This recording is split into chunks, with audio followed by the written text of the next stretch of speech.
I mentioned earlier that there's a commonly used trick with complements. In this lesson we're going to take a look at a couple of common tricks, and that'll be one of the two that we'll take a look at. So before we do that, we'll talk a little bit about DeMorgan's laws, which we often need in order to prove some of these ideas. And then we'll take a look at the complement trick, and then we'll take a look at what we typically call the inclusion-exclusion principle, which builds on the addition rule. So DeMorgan's laws are two useful properties of sets, formalized back in the 1800s by Augustus DeMorgan.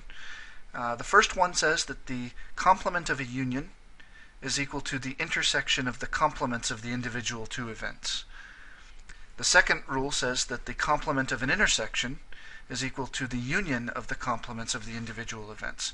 So the idea here is that taking the complement switches from union to intersection or from intersection to union, and then you place the complement on the individual events, or vice versa. You can often use this to go back and forth.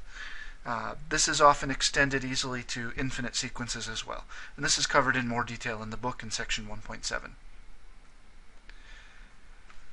The complement trick, if we recall our property that we derived for complements, the probability of the complement is equal to 1 minus the probability of the event. We can often use this to simplify our calculations. So for example, if you're flipping a coin 3 times and you want to know the probability that you get at least one head, well, that's not straightforward to calculate, right? You would have to calculate the probability of getting 1 head, or 2 heads, or 3 heads, and then add those together.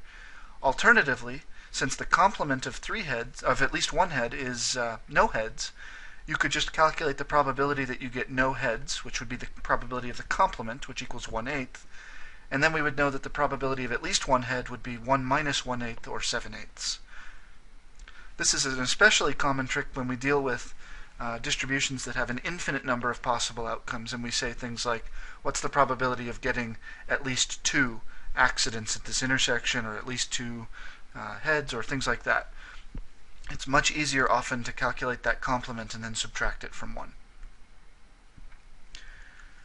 We'll also be dealing a lot with the inclusion-exclusion principle, which again, from our properties that we studied in a previous lesson, the probability of the union is equal to the sum of the probabilities of the individual events minus the probability of their intersection.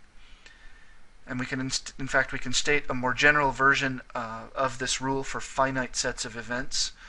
This gets pretty complicated pretty quickly, but we'll take a look at the case with 3 events rather than just 2. And so imagine this Venn diagram where we have 3 events A, B, and C.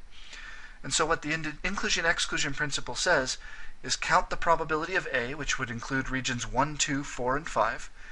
Count the probability of B, which would include 2, 3, 5, and 6. And count the probability of C, which would include 4, 5, 6, and 7. Now notice how many times I counted each of those regions. 2, 4, and 6 got counted twice, and region 5 actually got counted all 3 times.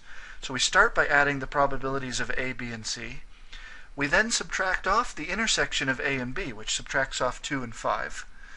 We subtract off the intersection of A and C, which would subtract off 4 and 5. And then we would subtract off the intersections of B and C, which would include 5 and 6.